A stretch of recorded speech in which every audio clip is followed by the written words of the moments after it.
अस्सलाम वालेकुम, आदाब तमाम पुरानी दिल्ली अहले इलाका मटिया महल विधानसभा।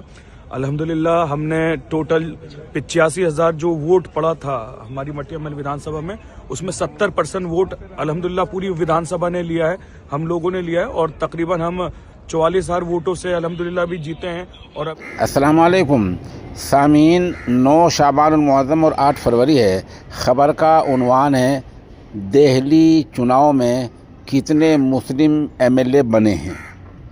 ज़ाहिर सी बात है, ये तो आपको पता लग ही गया है कि दिल्ली में बीजेपी अक्सरियत में आ गई है और आम आदमी पार्टी हार गई है और कांग्रेस का हश्र बहुत बुरा हुआ है और मजलिस इत्तेहादुल मुस्लिमीन का कोई एक मेंबर असम्बली नहीं बन पाया है।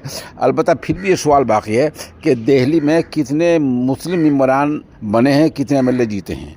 इसका जवाब ये है कि दिल्ली में इस बार 2025 में 4 एमएलए बने हैं और ये चारों के चारों आम आदमी पार्टी से जीत कर आए हैं।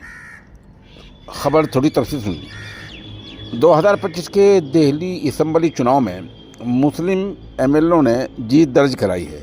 चारों एमएलए आम आदमी पार्टी के टिकट से जीते हैं। साल 2000 में हुए असम्बली चुनाव में दिल्ली असम्बली में 5 एमएलए थे, यानी 5 मुस्लिम एमएलए थे। इस मरतबा के चुनाव में एक एमएलए कम हो गया है। 2025 के असम्बली इंतखाबात में आम आदमी पार्टी के टिकट पर ओखला से अमानतुल्लाह खां और इस तरह जनाब ओखला से आम आदमी पार्टी अमानतुल्लाह खां, मटिया महल से आले मोहम्मद इकबाल, बल्दी मरान से इमरान हुसैन और सीलमपुर से चौधरी ज़ुबैर अहमद ने जीत दर्ज की है। इस तरह ये चारों मुस्लिम मेंबरान ने जीत दर्ज की है और चारों आम आदमी पार्टी के टिकट पर जीत कराई हैं। सामीन, ये माजून है ताकत का ख़जाना। उम्र के साथ साथ जो कमज़ोरी आ जाती है, ये उसको दूर करने के लिए बहुत मुफीद साबित हुआ है।